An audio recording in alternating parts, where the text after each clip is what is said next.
Hey everyone, let's check out this game by the great attacking player Alexander Alekhine. In this game, Alekhine has the black pieces and he's playing against Siegbert Tarrasch. Tarrasch played d4, Alekhine played knight f6. Tarrasch played the solid knight f3 and e6. And after c4, here Alekhine played c5. There are different ways White could handle this, but in this game, Tarrasch decided to advance, which is probably the strongest. And then this very interesting gambit.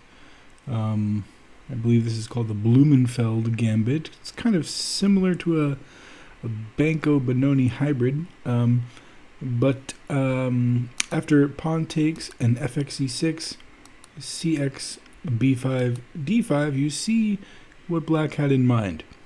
Giving up a pawn, black got not only a very strong center, but rapid development for bishops and a simple plan of, at some point, playing for the pawn break e5. Of course, the open f-file, assuming black castles kingside, will also be an attacking resource. I should point out, if you were playing as white and you encounter this gambit, you could, of course, just decline it with something like bishop g5 and say, you know what, I prefer not to play in that style today. And here, okay, different ways that black could play. They could take the pawn, they could push, but simply declining with bishop g5 might be the best way to decline. Although another possibility for declining the gambit would be the move e4. It's an interesting move. It invites knight takes e4, but after bishop d3 attacking the knight, black has nothing better than to return with knight f6, although knight d6 is a very interesting possibility here, an alternative. But let's say knight f6 makes a lot more sense. And then after simply castling, okay, white has managed to achieve something here without giving black the big center that they were hoping for, as in our game.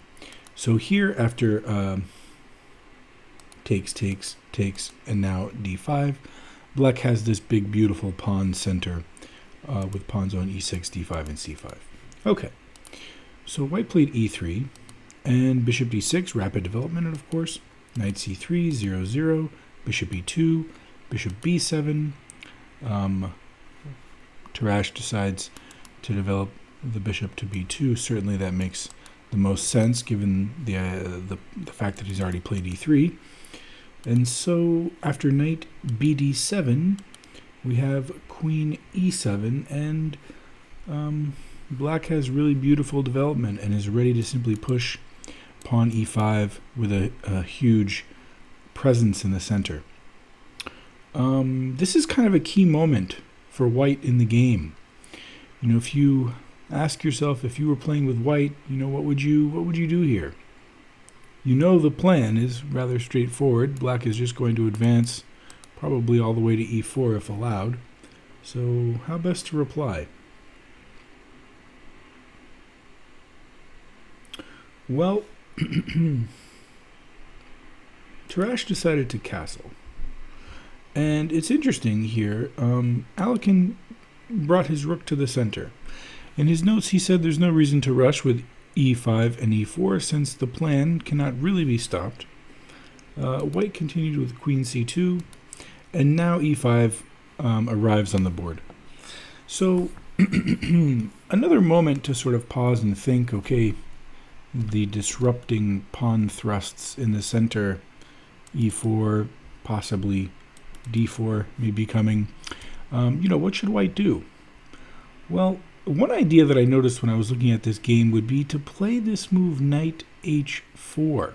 It's a strange looking move, but with the queen holding f5, it gives the potential idea of playing knight f5, which would be a really great square for the knight. if it could get there. Of course, black would have to spend a turn playing something like g6 in order to prevent knight f5, which would be very strong. But this is something of a concession from black, because now, okay, white might argue that this bishop has more scope than it did previously, and, perhaps white could just play something like g3 and, do a very weird knight fianchetto, avoiding the stuff that might be a little bit more annoying if e4 comes with a gain of tempo hitting a knight while it's at home on f3. Okay, in any case, in the game after this move e5, Tarrasch played rook e1. And now the pawn push was a little disruptive. Knight d2 was played. It's important to note the queen no longer is holding f5, so that knight h4 idea doesn't really make sense anymore. And so the knight runs away. Okay. Of course, another piece comes to the center, and this is a beautiful square for the knight. Both knights now are eyeing g4, where they would have a fantastic attacking radius around white's king. Knight d1 is played, and now, of course, a knight jumps into g4. After bishop takes, the other knight simply recaptures. Tarrasch brings back a knight to f1, trying to hold the h2 square, which was hit twice now by both the bishop and the knight. Alekhine simply improves his queen, bringing another piece to the attack against white's king. Here, h3 was played, a logical move, attacking the knight, asking the knight to simply move away. Alekhine comes up with a nice idea here. Rather than retreating to f6, where the knight would block the rook, he decides to retreat to h6. So the rook still has the open file, hitting f2, but there's an additional idea behind knight h6. The knight is also ready to come to f5, where it may even threaten someday to arrive on squares like g3 or h4. Okay, and so white plays king h1. It's a curious looking move, but I think the idea was he was anticipating bishop c8 with bishop takes h3 if there was still a pin on the g-pawn.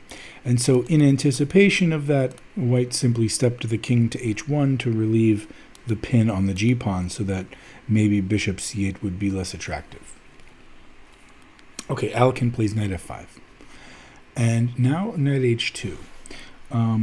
It's understandable why Tarrasch would want to bring the knight to the king side, hoping to somehow defend.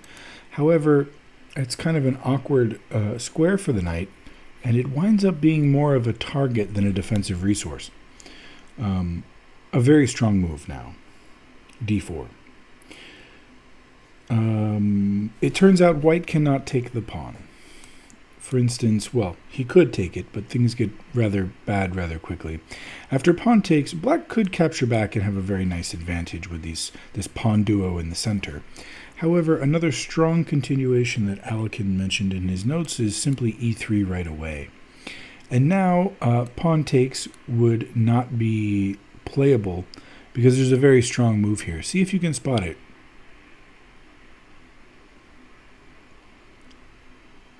Simply queen g3. The threat is queen takes h2 mate, as well as hitting the rook on e1, which is undefended. If the knight were to try to come to f3 to solve that problem, the light squared bishop could simply remove it, renewing the threat of mate and attacking the rook. And so because of that, here, well, you might wonder, okay, after we push, what if knight takes? Well, if knight takes, more or less a similar variation, after nx e3, pawn takes e3, once again, simply queen g3 is very strong. We're threatening mate on h2. The rook on e1 is now defended by the other rook. However, this threat of mate is very difficult to defend against. If knight h4, black has a really strong continuation here. See if you can find it.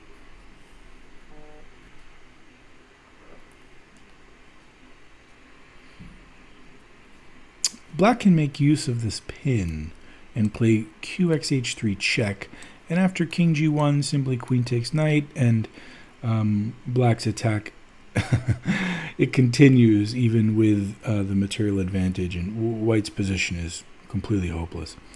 Okay, and so because of that, after this advance, pawn d4, white did not take, opening himself up to all of these dark square weaknesses, and instead played bishop c1, a curious undeveloping move that further clutters his back rank. The rooks are not going to be connected anytime soon, which leaves this rook as a tactical target in the future. However, it is an understandable move, not only sort of targeting the queen through the e3 pawn, perhaps with the idea of pawn takes d4 working now, but bringing an additional defensive resource over to where all of the action is. It is, however, insufficient. Alekhine plays d3, attacking the queen. She comes to c4 with check, simply king h8 now. The bishop returns to b2, which is a beautiful diagonal. I mean, you can't argue with that. However, now Alekhine finds a really nice idea. The most beautiful move in the game, in my opinion. See if you can spot what Alekhine comes up with. He plays this move knight g3. It's the kind of move that he's famous for. In fact, I've even heard this move referred to as Alekhine's block. The idea is it's sort of a piece being placed right in front of a castled king where it could be captured by pawns, but any capture would lead to either mate or some sort of tactical victory. This is certainly the case here. For instance, if fx g3, now the same tactic we looked at before, queen takes g3, is again very strong. The queen threatens to take the rook, the queen threatens to take the knight with mate, and once again, if white were to try to play something like, for instance, well, it just doesn't work because the rook is not defended. We have queen takes c1 checkmate. So what could he play differently? I'm not even sure. How does he defend? He really honestly doesn't. He could play knight f3 to try to defend the knight and the mate square, but of course this piece could be removed. The most forcing way to do so is probably with the rook. And here, okay, white, I guess, could give away some pieces with check, but there's no stopping queen h2 mate. All right, and so because of that, after knight g3, Tarrasch did not take the knight and instead played king g1. Here, bishop d5, a nice little finesse, attacking the queen, who now runs to a4. Knight e2 check, attacking the king and, well, potentially opening up the dark diagonal for the bishop and queen. After king h1, now rook f7. Defending the a pawn from the queen, no reason to allow any counterplay, but also perhaps looking to double the rooks. Now queen a6. And here h5, a really nice move. There are other moves here that would work for black. Knight g3 again, bishop e6, h6, almost any move is good, but h5 is a very nice idea because it deprives the knight of the g4 square. So this poor knight on h2, it can't come to f3, it can't come to g4, it can more or less only sort of jockey back and forth between f1 and h2 now. It's almost more of a target than a defensive resource. At this point, it's hardly even on the board anymore. Okay, b6 is played, and here we might wonder, wait a second, why not remove this knight? Right? Why not take the knight? If rook takes knight, then pawn takes. It's not just that the exchange has been sacrificed, it's that now this pawn becomes extremely dangerous. For instance, if knight c3, then rook takes f2, introduces mate on the g2 square. So rook g1 would be the only logical way to stop that. Pushing the pawn, of course, not really advisable or possible because we have a dark squared bishop hitting this square as well. And after check, check, queen takes e3 is a very nice mate. Ideas similar to this and other variations are why rook takes e2 is not advisable. All right, so white plays b6 here, and black decides to play knight g3 check. It's interesting because there's a little wrinkle here, which is that if black were to play pawn takes now, then this move might make a little more sense, because after pawn takes, the queen could retreat to capture that pawn and defend the f2 square adequately.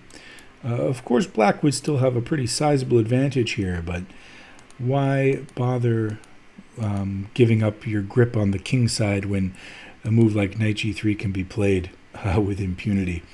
Once again, pawn takes is not possible because queen takes g3 check is crushing. And so, after knight g3 check, the king simply steps over, and now pawn takes pawn, denying white of that simplification. Okay, here queen takes b6 was played by Tarrasch, and now that the queen is no longer on this diagonal, Alekhine decides to return to e2 with the knight, and it's check. Okay, king h1 is played.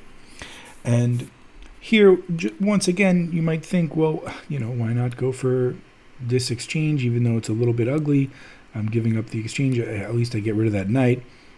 It just doesn't quite work, again, because after knight c3, here, bishop takes h2 check is very strong. The king could take the bishop, but now we have rook takes f2, threatening checkmate on g2. Rook g1 is the only way to defend. And, okay, lots of moves are winning here. You could simply promote, for instance, and the rook can't take because queen takes g2 would be mate. But perhaps an even more forcing continuation is rook takes g2 check. And now if rook takes, we have the sidestep queen e5 check. You could promote here, of course, that's fine, but if you want to maintain the initiative, queen takes rook check, king takes followed by promotion might be a tiny bit more accurate. You get to a position where black has material advantage and the initiative against a naked king. There's probably a mating sequence at some point down the road that can't be avoided.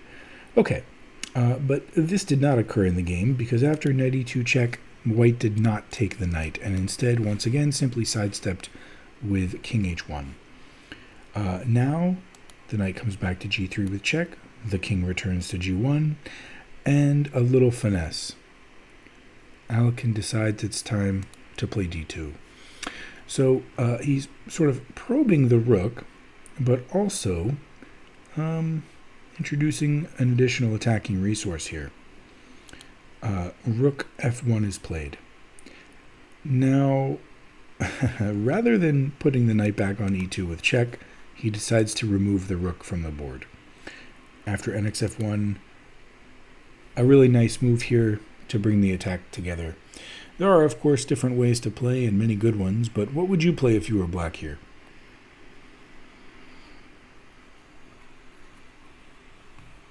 So Alekhine decides on the killer bishop e6, pointing both bishops towards the king and leaving white with very little prospects for defense. In fact, at this point, defense is probably no longer possible.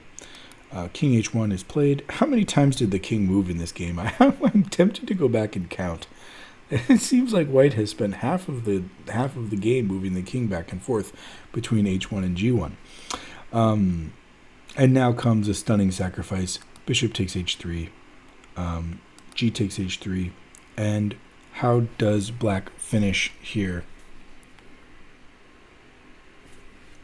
Well, it's with rf3, of course, targeting the h3 pawn with check.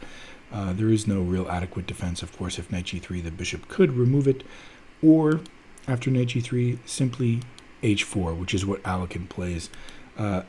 This move is a very nice idea from Tarrasch. I'm sure he realized it was hopeless, but it's a pretty and ingenious defensive concept, which was, of course, doomed to fail. But the idea is, of course, okay, if pawn takes bishop, then queen takes rook. Sort of an interference move there. And now, suddenly, everything would be different. It would be white who has the upper hand. If, after this move, rook takes, the same idea would work. Queen takes d8, check, and white has, white some small initiative, perhaps even a tiny bit of an advantage now. Of course, Alekhine does not oblige him with rook takes or pawn takes, and instead captures with the queen, so that the queen defends the rook. After knight takes e4, rook takes h3, and Tarrasch resigned. At this point, he sees the writing on the wall. The heavy pieces will be coming in and creating irresistible mate threats. Of course, this pawn remains on the board as well, just in case, as a long-term tactical resource, but it's not needed. Mate is inevitable at this point, so he resigned. All right, I thought this was a really cool game. I hope you guys enjoyed it as much as I did. I have not been very familiar with the Blumenfeld Gambit, but I'm tempted to look at it now as a Benoni player and someone who used to play the Banco. It's something that has been on my radar, but I've never really looked at very deeply. But now, after this game, I think I may.